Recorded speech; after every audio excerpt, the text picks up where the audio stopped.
స్టైల్లో చేసే పండు మిర్చి పచ్చడిని ఈరోజు మీతో షేర్ చేసుకుంటున్నానండి. నమస్తే, నేను హరిణ్మణి.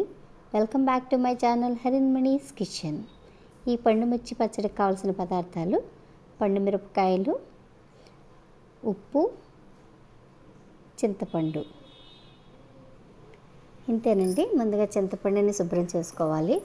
పిక్కలు కానీ, ఉట్లు కానీ, పెచ్చులు కానీ ఏమీ లేకుండా శుభ్రంగా చేసుకుని ఎండబెట్టి ఇలాగ మిక్సీలో వేసి పేస్ట్ చేసేసుకోవాలి. ఈ చింతపండుని కొలతకి 100 గ్రాములు తీసుకున్నానండి. అలాగే 100 గ్రాములు ఉప్పు వేసుకుంటున్నాం. ఇది కళ్ళుప్పు, మెత్తగా దంచిన ఉప్పు అండి ఇది. అలాగే 300 గ్రాముల పండుమిర్చి వేసుకుంటున్నాను నేను. ఈ పండుమిర్చి, ఉప్పు కూడా ఈ చింతపండులాంటితో కలిపి బాగా పేస్ట్ చేసేసుకోవాలి.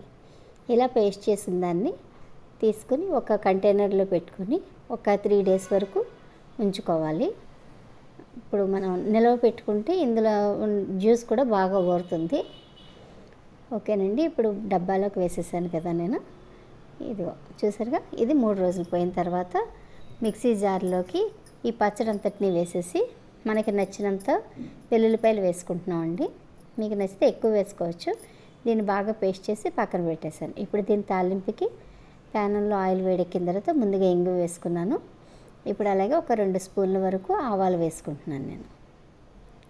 మీకు నచ్చితే శనగపప్పు, మినపప్పు కూడా వేసుకోవచ్చండి. నేను అవేం వేయట్లేదు. ఇప్పుడు ఇందులో కొద్దిగా కరివేపాకు వేస్తున్నాను. కరివేపాకులో వాటర్ మొత్తం అయిపోయే వరకు బాగా వేయించేసుకోవాలి. నిలవ పచ్చడి కింద ఉంటుంది కదా, అందుకని కరివేపాకులో వాటర్ కంటెంట్ లేకుండా వేయించుకోవాలండి. ఇది స్టవ్ ఆఫ్ చేసేసుకుని గోరువెచ్చగా ఉన్నప్పుడు మాత్రమే పచ్చడిని వేసుకోవాలండి. వేడి మీద వేయకూడదు. ఈ పచ్చడి గోరువెచ్చగా ఉన్నప్పుడు వేసేసి బాగా కలిపేసుకోవాలి.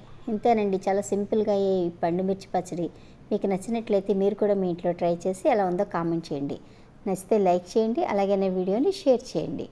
మరిన్ని రుచికరమైన వంటల కోసం నా ఛానల్ సబ్స్క్రైబ్ చేసుకుని నోటిఫికేషన్స్ ఆన్లో ఉంచుకోండి. Thanks for watching.